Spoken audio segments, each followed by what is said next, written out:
속닥 속닥.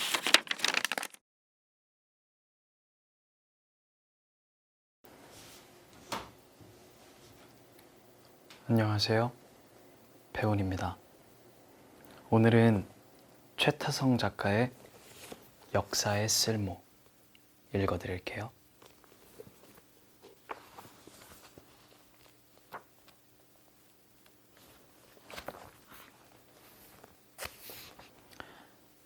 역사의 구경꾼으로 남지 않기 위하여.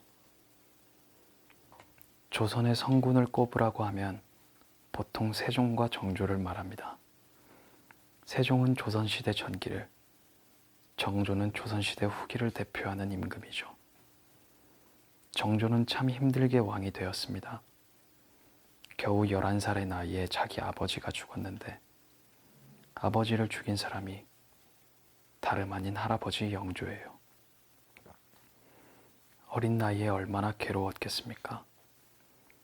이뿐만이 아니라 아버지의 죽음에 관여한 신하들이 이번엔 자신이 왕이 될까봐 갖은 음모를 꾸몄습니다. 목숨을 부지하느라 고생했던 정조는 왕이 되자마자 왕권을 강화하는 한편 정치 개혁을 위해 애씁니다. 신하들이 호시탐탐 자신을 노리는 상황이었으니까요. 세력을 키우려면 가장 먼저 자기를 따르는 사람이 있어야겠지요. 그래서 세운 것이 규장각입니다. 왕실 도서관인 규장각은 사실 정조가 자기 사람을 키우기 위해 만든 기관이었습니다. 정조는 당파나 신분에 관계없이 젊고 똑똑한 관료들을 뽑아서 규장각에 배치했는데 이것이 바로 초계 문신 제도입니다. 이미 과거에 합격한 사람 중 37세 이하의 인재를 뽑아 3년 정도 특별 교육을 하는 거예요. 개혁 정치를 함께하기 위해 재교육을 한 것이지요. 그 중에는 박제가, 유득공 같은 서얼 출신도 많았습니다. 정조는 신분보다 실력을 중시했기 때문에 별로 개의치 않았어요. 소위 정조 라인이 된 학자들은 규장각에서 역대 왕의 자료를 정리하며 개혁의 토대를 마련했습니다. 그리고 저마다 중요한 학문적 업적을 남겼지요. 초계 문신의 대표 인물이 바로 다산 정약용입니다. 정약용은 정조가 키운 학자입니다. 그에게 정조는 스승이자 멘토였어요. 정조 또한 정약용을 총애했습니다. 정약용이 워낙 훌륭했기 때문이죠. 능력면에서 이야기하자면 정약용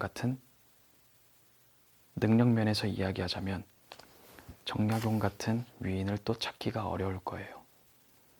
흔히 만능인이라고 하면 레오나르도 다빈치를 꼽잖아요. 그래서 다산 선생이야말로 다방면에서 재능을 발휘한 조선의 르네상스인이었습니다. 실학자로 알려져 있지만 그 바탕은 유학에 있어 관련 서적을 여러 번 집필하였고 정치와 법, 의학과 지리학, 언어학에도 조예가 깊었습니다. 거중기와 농로를 발명해 수원 화성 건설에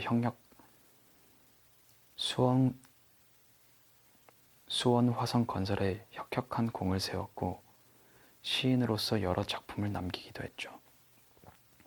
또 500여 권이 넘는 책을 썼으니 뛰어난 작가라고도 할 수 있습니다.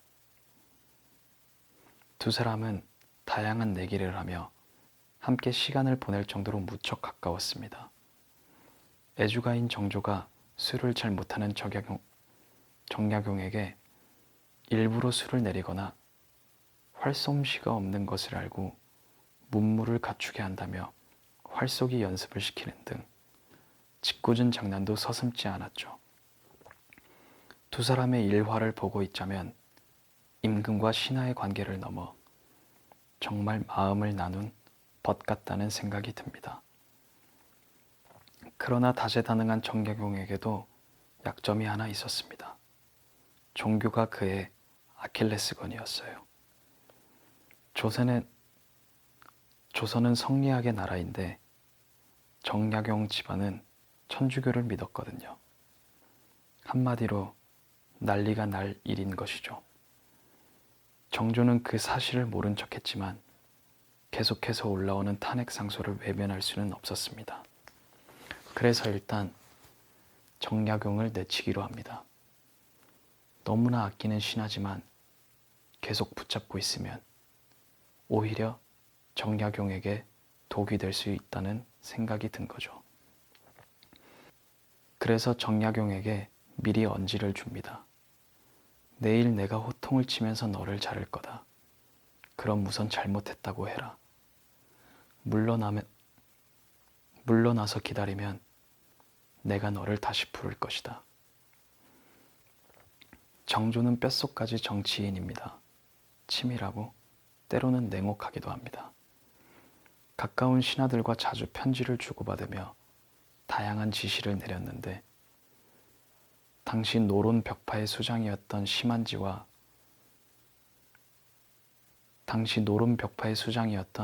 심한지와 주고받은 편지는 무려 300통이 넘습니다.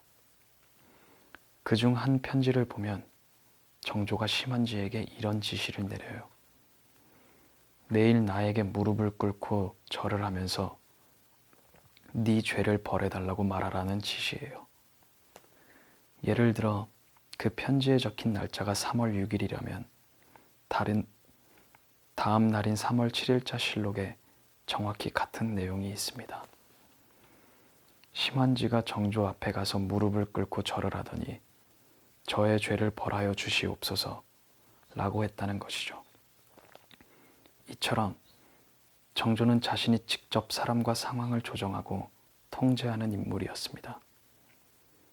정약용은 정조의 편지를 받고 물러납니다. 상심이 컸을 거예요.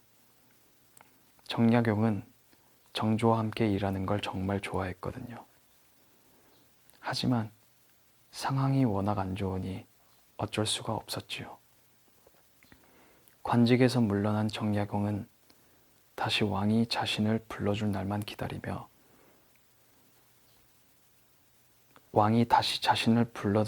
기다리며 지냈습니다.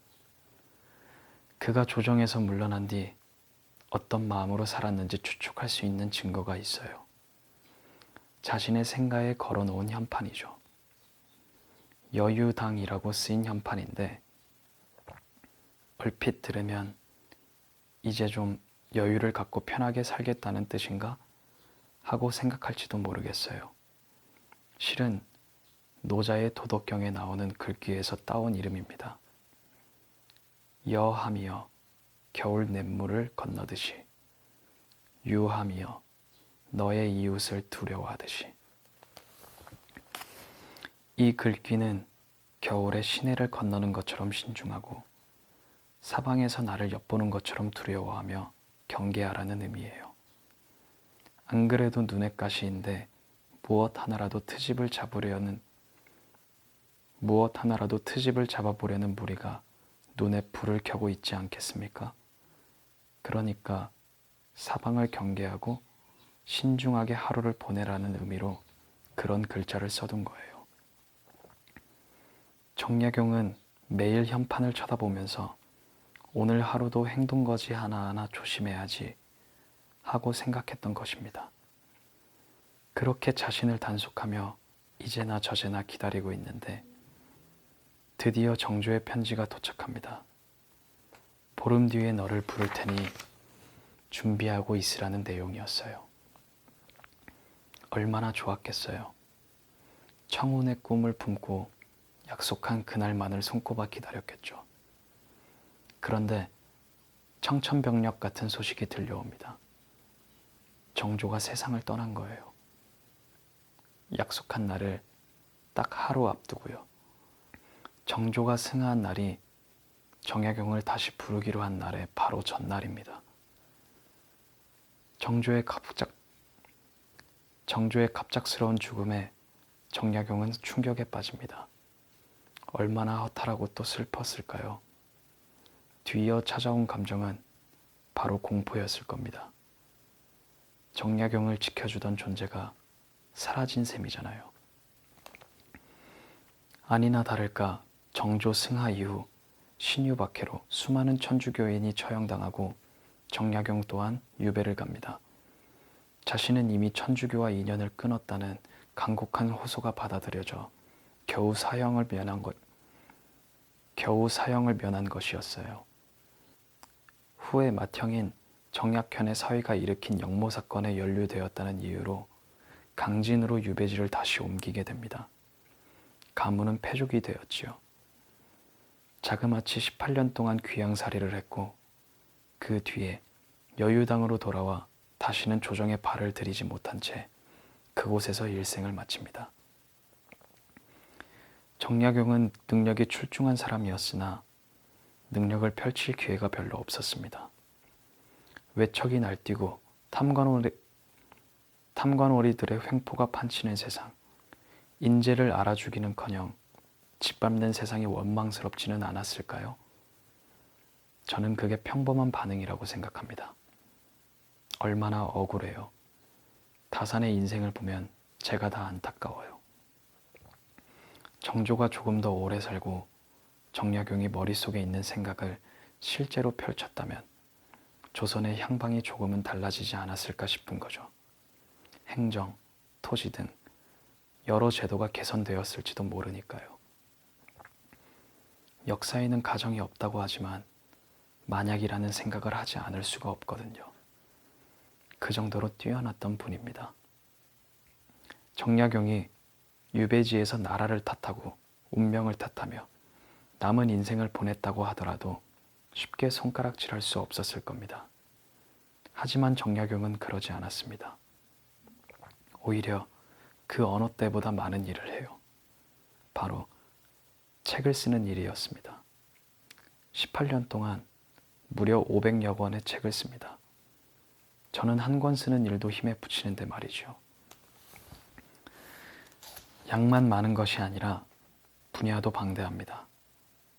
지방의 수령이 지켜야 할 지침서인 목민심서, 제도의 개혁 원리 방안을 다룬 경세유표, 형벌의 운영에 관한 흠흠신서, 고조선부터 발해까지 역대 왕조의 영토를 연구한 아방강역고 등이 대표적인 저서입니다. 이외에도 의학서, 어원연구서, 시집, 풍수를 분석하거나 아이들을 위해 한자를 쉽게 가르쳐주는 책 등 몇 가지로 설명하기 힘들 만큼 다양합니다. 기록에 따르면 정약용은 복숭아뼈에 3번 구멍이 났다고 해요. 양반다리를 하면 복숭아뼈가 눌리잖아요. 책상 앞에서 그 자세로 움직이지도 않고 밤낮으로 글만 쓴 겁니다. 나중에는 복숭아뼈가 너무 아프니까 일어서서 선반 위에 책을 올려두고 공부하며 글을 썼대요. 대체 왜 그랬을까요? 정약용이 왜 그렇게까지 했을까 궁금했습니다. 마치 기록에 미쳐있는 사람처럼 글을 썼으니까요. 이 질문에 대한 정약용의 답변이 있습니다. 아들들에게 보낸 편지에 적혀 있어요. 마치 기계로 찍어내듯 책을 쓰는 와중에도 정약용은 2 아들에게 틈틈이 편지를 썼습니다. 귀양살이 중이니 자식과 함께 생활할 수 없었어요. 그래서 편지로 자녀를 교육하고 애정을 전했지요. 공부의 중요성부터 사대부 예법, 일상의 지혜 등 세세한 내용이 담겨 있어요. 독서를 어떻게 해야 하는지, 친구를 사귈 때나 시를 쓸 때, 벼슬살이를 할 때, 심지어 술을 마실 때의 법도에 관해서도 이야기하고 있습니다. 자식을 걱정하는 아버지의 마음이 고스란히 담겨 있어요. 둘째 형인 정약전과의 일을 추억하거나 막내 아들의 죽음을 슬퍼하고 물려줄 재산이 없어 미안한 감정을 드러내기도 합니다. 그 중에는 패족으로서 어떻게 살아야 하는지에 대한 편지도 있습니다. 조성이 큰 죄를 지어서 그 자손들이 벼슬을 할 수 없게 된 집안을 패족이라고 해요. 정약용은 자식들에게 가문이 몰락한 상황을 인정합니다. 그리고 금방 나아질 거라고 말하지도 않습니다. 하지만 관직에 나갈 수 없는 패족일지라도 선비의 기상을 유지하는 길을 끊임없이 알려주고 있습니다. 패족끼리 무리짓지 말 것, 과일과 채소를 키우고 뽕나무를 심어 가난에서 벗어날 것, 벼슬을 하지 못하더라도 벼슬하는 사람처럼 나라와 세상을 위해 살 것. 그 중에서도 핵심은 책을 읽는 것이었습니다. 벼슬길에 오르지는 못해도 책은 읽을 수 있으니까요. 패족에서 벗어나 청족이 되려면 오직 독서 한 가지일 뿐이다. 라고 했지요. 청족은 대대로 절개와 의리를 숭상해온 집안을 뜻하는 말입니다. 또한 정약용은 자신이 계속해서 읽고 쓰는 일을 게을리하지 않는 이유도 밝히고 있습니다. 만일 자신이 지금의 생각을 남기지 않는다면 후세 사람들은 사헌부의 재판 기록만 보고 자신을 죄인 정약용으로 기억할 것이라는 거죠. 그래서 끊임없이 기록하겠다는 것입니다.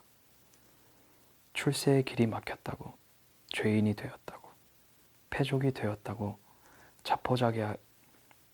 자포자기하여 손 놓고 있지 않았습니다. 정약용은 형조에 기록된 몇 줄짜리 글로 평가받는 것을 거부하고 자신의 글을 남겨 후세의 평가를 받으려 했습니다.